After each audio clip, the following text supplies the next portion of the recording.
Sorry.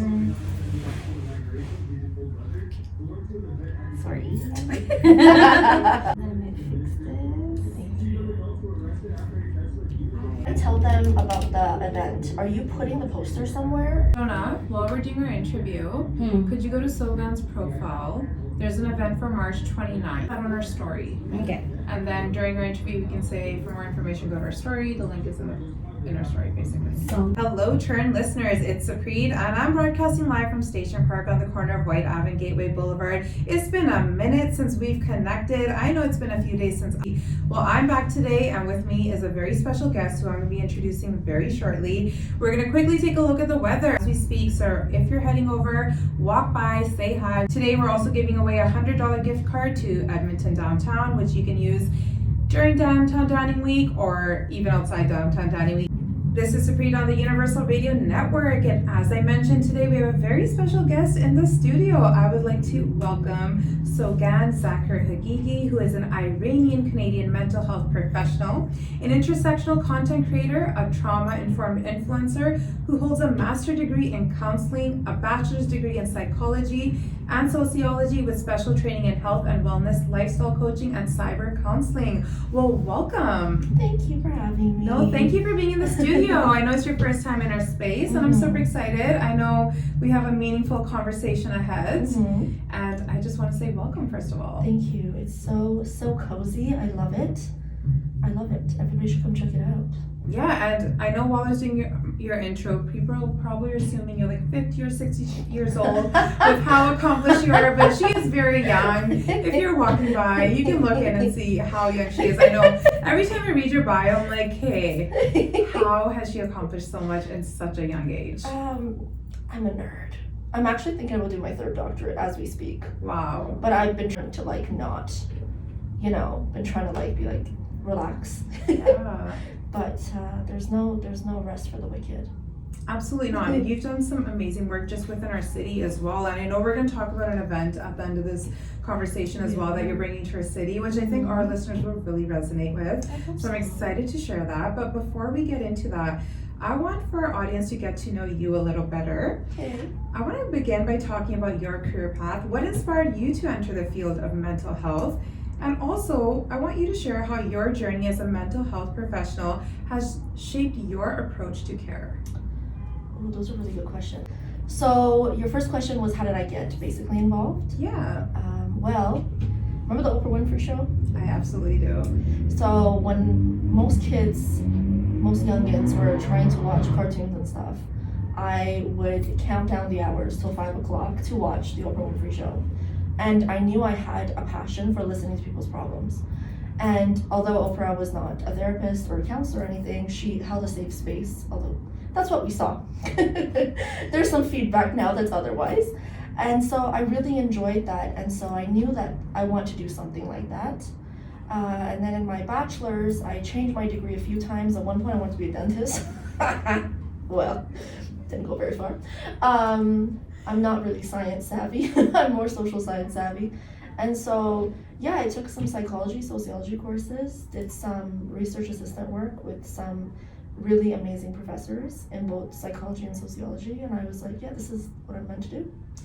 And now you've taken a very non-traditional way of getting your message across too. If you guys follow her on socials, you know exactly what I'm talking about. You have over 1 million followers across your social media platforms.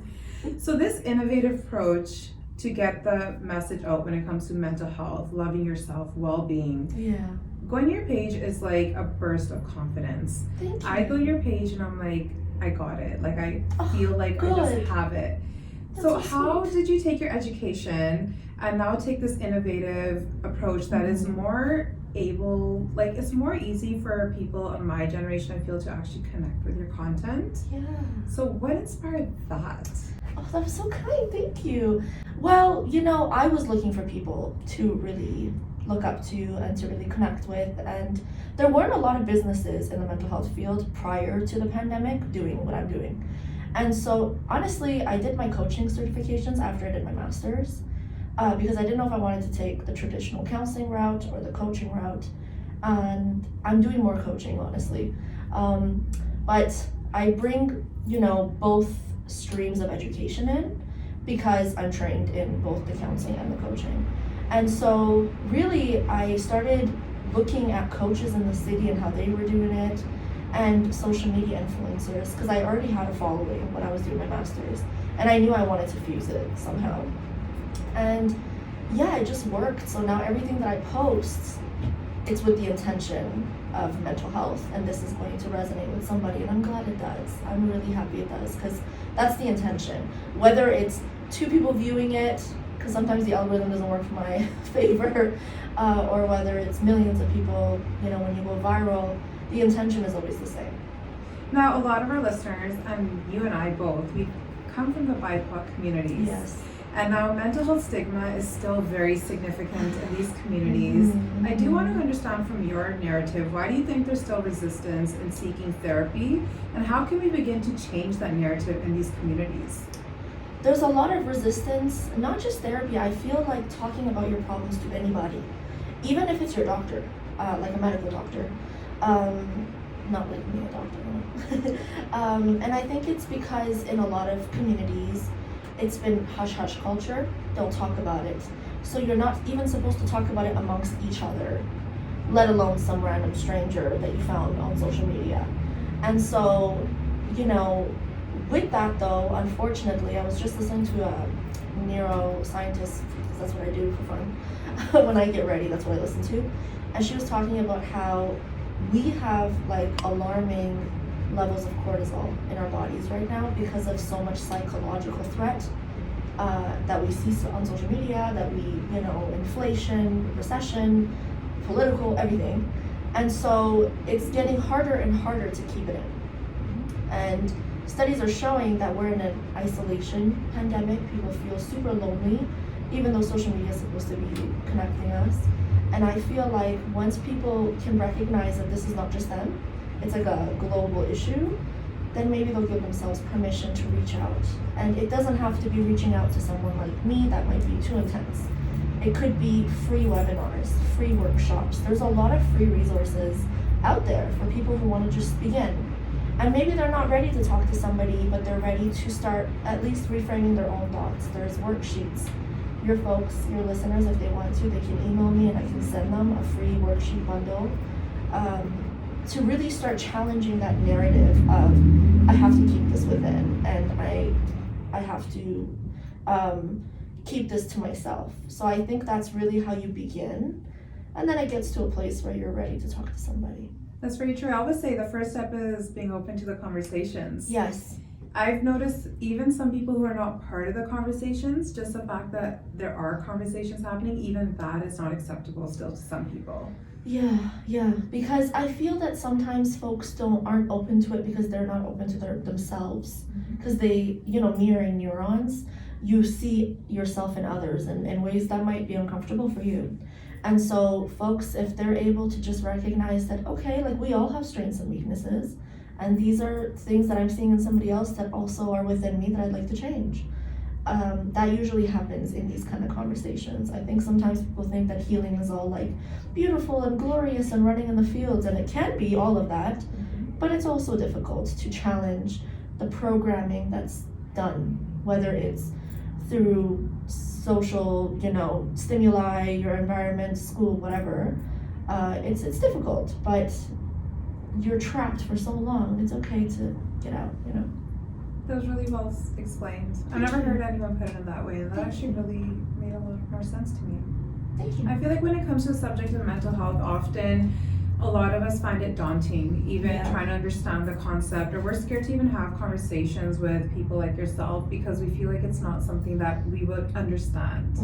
So I think the way you're phrasing it is making it a lot more easier for me to get it, and I'm hoping our listeners are also able to resonate it with us. I am. I hope so too. Yeah, I'm really glad you said that. It's true, because it's not, I don't use clinical language. I think that's what it comes down to. So when we talked about the social media fusion, I try to take the neuroscience stuff my nerdy self, and I try to hone it into words that we can understand, Sometimes I use slang, sometimes I use whatever is in the media to really get the message across, because it's important for people to not think that they already think that this whole wellness thing is so far away from them. Language is important. So I'm glad that that resonates. Now, if we talk about cultural values and generational trauma, Ooh. I think that is a very interesting subject, a lot of which many of our listeners can connect with, especially being from that first and second gen onwards, being children of parents who immigrated over. There's generational trauma of all sorts. Mm-hmm. How do you feel that cultural values and generational trauma play a role in mental health perceptions? Oh, incredible roles. You know, I also read a lot in my free time, and there's a lot of science about how a lot of those traumas, advances, but also things that generationally we've gone through, they may be showing up in our DNA in more ways than we know. There's some science around that right now. And so they don't just come out through the way we think and the way we live, but it can also be in our DNA. And that's why some people are predisposed to things like depression or anxiety or panic. And then on top of PTSD, on top of that, they observe it in the people that they are around. And this isn't to dishearten anybody, but it's to, lift that veil of secrecy and just let people know that this might be the case. And the first step to any kind of change is awareness. So when you know that you're not the problem, you might just be a product of the environment that you grew up in, or the womb that you grew in, or the environment that you grew up in. It doesn't have to stay that way. You can rewrite, you can overrun, you can develop new habits, self-talk, all of that. So it plays a tremendous role. And those are the things that actually keep people from not wanting to change or not believing change is possible, because it's been so familiar to them. But I'm here to say it is possible. And I know you mentioned just a few minutes ago loneliness, which is the current epidemic. A lot of people are feeling lonely.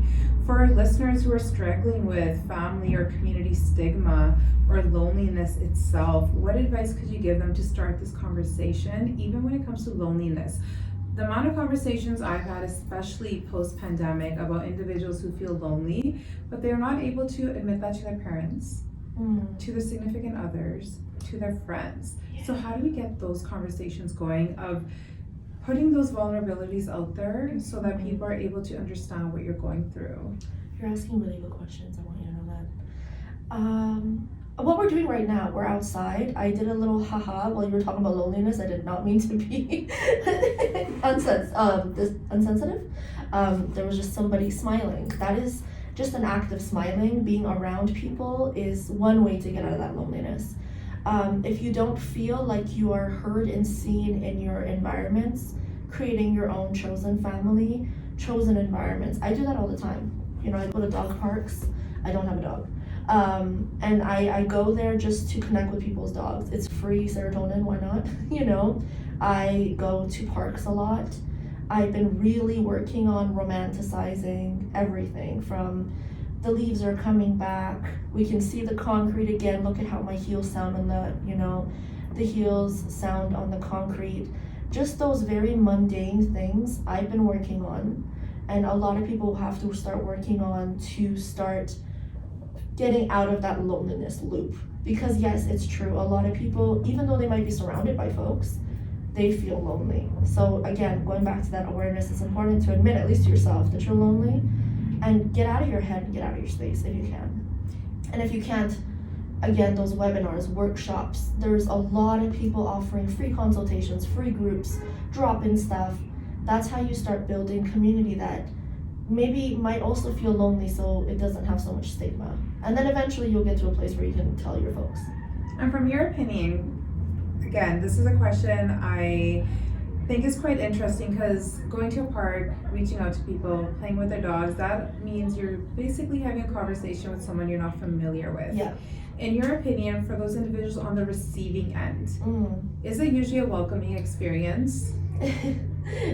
This is a pretty welcoming experience. Yeah. We're sitting here, people are looking, they're smiling, it's very cute. People will meet you where they've met themselves. So if, like the people that just walk by, they were smiley, they've met themselves in a smiley place today, they can give us smiles. Somebody might frown at us because that's where they've met themselves today. Once you recognize that people will only ever meet you where they've met themselves, that really helps. Not all of my interactions are positive, absolutely not, but I don't put a lot of weight on. Like, I don't get out of the house and say, today I'm gonna have incredible interactions and every single one's gonna be great. It's more so I'm gonna get out of my own head and out of my own cycle, repetitive cycle of whatever it is. And I actually started doing this when the lockdown happened because there wasn't a lot of places we could go. And so I started literally Googling different parks, and I made it a mission to go to different parks, and there were other people doing the same. And so I just kept it up. And so it's just a way to break that cycle. We are creatures of habit. And so if your habit is to be in your own head where you already feel lonely, staying in that and staying in those environments is not going to help you. What did Einstein say? It's insanity to do the same thing without or wanting change. I totally butchered that, but you know what I mean. I know what you mean. That's what this is. Okay. So yeah, but I don't put so much weight that like this is gonna transform your life for the better, because you know, feeling better is an everyday. Like it's like you're working at it every day. You can't just do it once and be like, well, I'm done. Yeah. Because the psychological threats to our well-being are an everyday thing. So for us to overrun that and override that, we have to be doing self-care, well-being tactics every day. So it's not a one-time thing. I want folks to just know it's like a continuous thing. So it becomes part of your daily routine. It does, and the intention is to find joy in the mundane, like the heels on the asphalt, you know, or the wind in my scarf. Like it's the little smiles. It's what seems to be very like transient, but actually when you put all of those things together, it makes for a better day than perhaps sitting and isolating and being in your own thoughts that may not be positive because you're lonely. That makes sense. Yeah. That totally makes sense. Communities or some environments that people have been brought up in don't face the same stresses that Absolutely. people from BIPOC communities. Yeah. We have racial trauma, we have microaggressions, we have systemic inequities. How do these factors affect mental health? And what coping strategies do you recommend for this? They impact the mental health a lot. It depends on, you know, again, what people's baseline already is, and it's not uniform.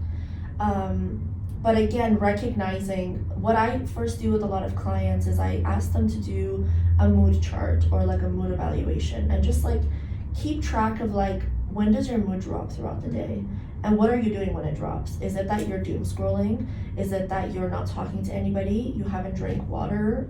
You know, you are eating but you're not eating anything that's actually nutritious? Are you emotionally eating and so you're not even being mindful of what you're eating? I start getting people to recognize their own habits. That's really important because we are creatures of habit. And oftentimes we don't even recognize what we're eating, what we're doing, our hygiene, our environment. All of that plays a role. So again, awareness is so important. And if you grew up in a household with poverty mentality, like so many of us have, in which there's hoarding and clutter and, you know, it's not okay to talk about anything and it's not okay to reach out for support, that environment, looking at it all the time is going to impact you. You might find yourself in a similar one. So then you might start decluttering or looking for resources and organization. Just beginning to do what that family tradition, you're undoing it now because it doesn't serve you. Or you might introduce new things. Like for me, it's been plants, for example. Plants have been instrumental in my mental health. So I go on Facebook Marketplace and I only get free plants. There's always people giving away their plants. And it becomes like a job to like take care of that plant. Once the leaves fall off, I make art with it. So it's like a whole thing. So even when it's minus 40 outside, I'm still connecting to nature. That has been something that I have done, and in my house there's plants everywhere and art everywhere that was not there before. So I broke our generational thing of not having a whole lot of plants in the house. So BIPOC people can think about, you know, very practical ways of them breaking their behaviors even within their own environment. And if the house is too big within their house, or sorry, within their room, their closet, just that awareness, like what are you eating? What are you looking at? What are you surrounded with? How many hours are you scrolling? What are you scrolling on? All of those, it's really important to check in and be like, I think I can change that. And I always advise folks to work from a harm reduction perspective, not like a abolitionists, like the don't go on social media, that doesn't work if you're scrolling all day. But maybe you can scroll if you're doing 7 hours of scrolling a day, maybe can you do 6.5? Right. Then 6, then 5, can we, so your body doesn't go into a shock, because there's dopamine that you're getting from something, and then we have to replace it with something else. Yeah, so it's mental health. That's a great point, Sogan, because I think mental health, a lot of people think about it's just the things that we're thinking or we're feeling, but a lot of it is interconnected. What are you eating? What are you putting into your body? What are those little habits that might be affecting it? The environments you're in. Are you working long hours? How is that affecting your mental health? Are you going through a stressful family situation, or is someone in your environment going through a stressful situation? I feel like for me, I carry the weight of like negativity that some people are feeling. I carry that home with me. So I think everyone's different in the sense that the awareness thing is so important, because I remember that point where I actually sat down and started thinking about, okay, like when is it that I'm feeling a certain way and what leads up to it? Good. And then I realized a lot of it came from the energies around me. Yes. So it's not typically, or it's not necessarily something that's happening in my life, it's in my surroundings. Yeah. So how do I detach from those conversations once they're done? And not also carry that on me, because I think I have something, you might be more familiar with it, like a savior complex, where I try to like fix everything for everyone. But I think for me the big awareness was I can't fix everything for everyone. No. And I can't always take it on me if it doesn't get fixed for someone. Yeah. So I think the awareness piece is very important. So I invite everyone who's listening to take out some time to connect with yourself. Yes. If you are having certain mood, I'm gonna call them mood swings, lack of better words. Sure. But if you're feeling a certain way at certain times, think about what led up to that. How are you taking care of your health physically as well? Because that is a huge contribution to your mental health as well. I say my listeners are very new to when it comes to their mental health and the awareness. Anything that you can suggest for them on a day-to-day basis that they can incorporate into their daily routine? Gratitude. I feel like that's the easiest way to start. I'll tell you a little story. I have severe flight anxiety, like really bad. And turbulence, it takes me to not good places. Fair. I know it's normal, and in my head it's not normal. This is it. This is the end. And so what I've started doing, I don't travel as much as maybe you, but when I do, I have to like mentally prepare myself for it. And so what I've started doing is gratitude. So when it's going up, and I know that we're going to, that initial ascending, when it's that turbulent, I take out my notes app and I put in, what am I grateful for today thus far? And I'll be like, I had a kind person checking me in. I always get booster juice when I'm waiting. That's just like a thing. I love that. Yeah, at Edmonton, like the airport. I always get the exact same thing. Funky Monkey, shout out to Booster Juice, sponsor me. Yeah, I have to throw in there. Was it the month of February where they were putting names out? I think it was like every day, and if that was your name, you got a free booster juice. I have no idea that. I did not even know that. There was so many South Asian names, and I was so impressed. That's I'm beautiful. like, I was waiting for Saprit, but that never happened. But we're gonna hope that next year we see Saprit and we see Sogand, and then we're gonna go get a free Funky Monkey. Funky Monkey, indeed, yes, and the salsa breakfast sandwich thing they have. Oh gosh, so I get the exact same thing. But here's the thing, I don't do this often, and you should. It's really good. I only do it really when I'm traveling. And then I get cookies by George, and I get like nuts and stuff for the plane. I get the exact same thing, and it always hits. It's always good. And so I'll be like, well, I'm grateful that I had the means to get this. I'm grateful that I got water, so I'm not going to be thirsty on this flight. Like, I'm really trying to dissociate from the fact that it's ascending and there's turbulence, and I can feel, just like you, there's anxiety in the room. I can feel it, or not the room, the plane, but it's basically a room, right? So that really has become my ritual now. So now, going back to like the everyday life, I do gratitude every day. Wow. At least once a day. But more so when I'm stressed, because that does the same thing. It takes away my energy about what am I grateful for today, and I really think about it. Like, it's not like I'm grateful for sight and those things that I feel like, yes, we are grateful for those things, but I want people to really think about it. Like, what happened? Yeah. And we are grateful for our senses and all that, of course. and what our abilities are, because we know not everybody is able, but it's important to dig in a little bit more as like what happened today. Maybe you had a really good snack, maybe you listened to something nostalgic, maybe someone complimented your outfit. Like really thinking about it, because what that does is it increases the feel-good hormones in your body, which you need at that point. We all need it, because again, there's a lot of psychological stress out there. And B, what it does is it takes away even momentarily from the stressors of your life.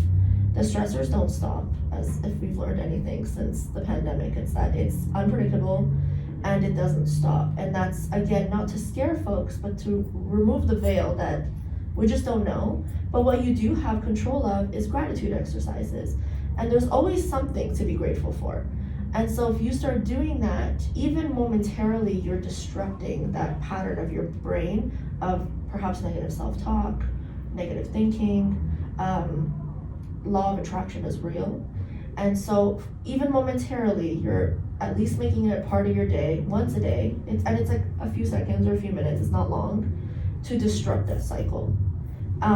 So that's probably the easiest thing and a very effective means. We hear a lot about gratitude journals. Yeah. So when you're saying to think about gratitude, practice gratitude of like having your journal, jotting it down, or do you think if we're just sitting there thinking about it, we're just sort of reflecting on our day, we're retrospecting, do you think that's effective, or does writing it actually enhance or add more value to that practice? Writing does enhance, but that shouldn't be like a blockade for people. So the worksheets, I'm gonna send it to you and you can do whatever you want with it, okay? Yeah, we'll share it on our socials. Yeah, like whatever you want to do with it.